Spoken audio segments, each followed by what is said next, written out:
Баршаңызға сәлем достар, сіздермен Гүлсая. Бүгін сіздерге осындай қаттама нанның рецептісімен бөлісетін боламын. Міндетті түрде видеоны соңына дейін қараңыздар.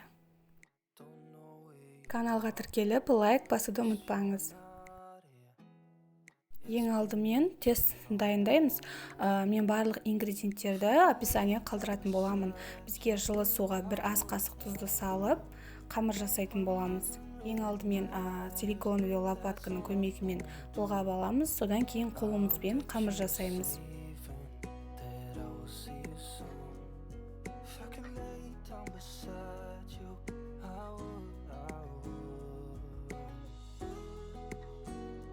Дайын болған қамырды таза целлофанға кигізіп, тоңазытқышқа 10 минутқа қоямыз. Енді салмасын дайындайтын боламыз. Ол үшін 2 немесе 3 пияз қажет болады. Егер сіз пияздың көп болғанын қаласаңыз, онда 4-еуін де қоссаңыз болады.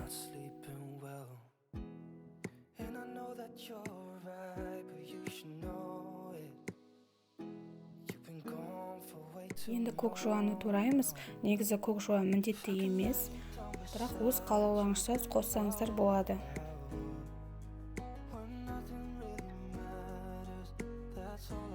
Дәміне қарай тұз саламыз және жақсылап араластырамыз.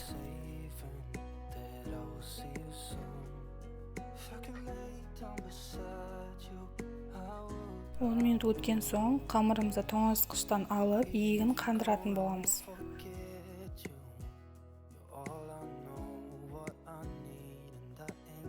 Қамырымызды бірнеше бөліктерге бөлеміз. Менде 5 бөлік шықты.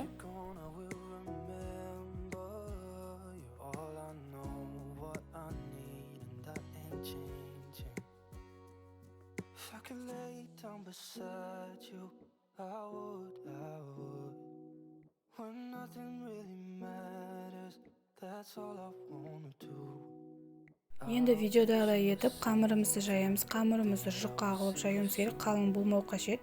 Сонан кейін бетіне сары майды жағамыз. Сұйық май жақсаңыздар да болады, бірақ сары маймен дәмі ерекше болып шығады. Содан кейін шуасын салатын боламыз. Егер қалың болған қаласаңыз, шуаны молынан салуыңыз қажет. Ал егер жұп-жұқа болған қаласаңыз, шуасын аздап салыңыз. Салмасын салып болғасын видеодағыдай етіп ораймыз. Кейін оны рулетка сияқты қылып орап, тоңазытқышқа 10 минутқа қойып қоямыз. Сәл қатуы қажет.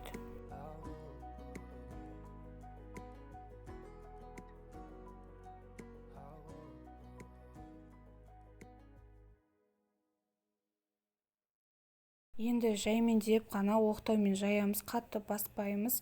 Жаймен ғана осылай бір келке қылып жайып шығамыз.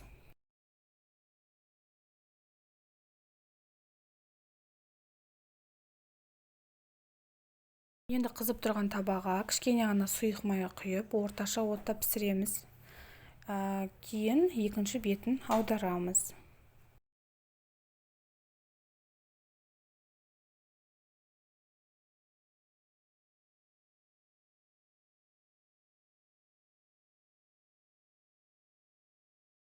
Міне достар, біздің қатылама нанымыз дайын болды. Бұны әр жерде әртүрлі атайды.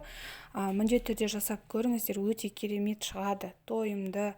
Каналға тіркеліп, лайк басуды ұмытпаңыздар. Соңына дейін қарағаныңыз үшін рахмет.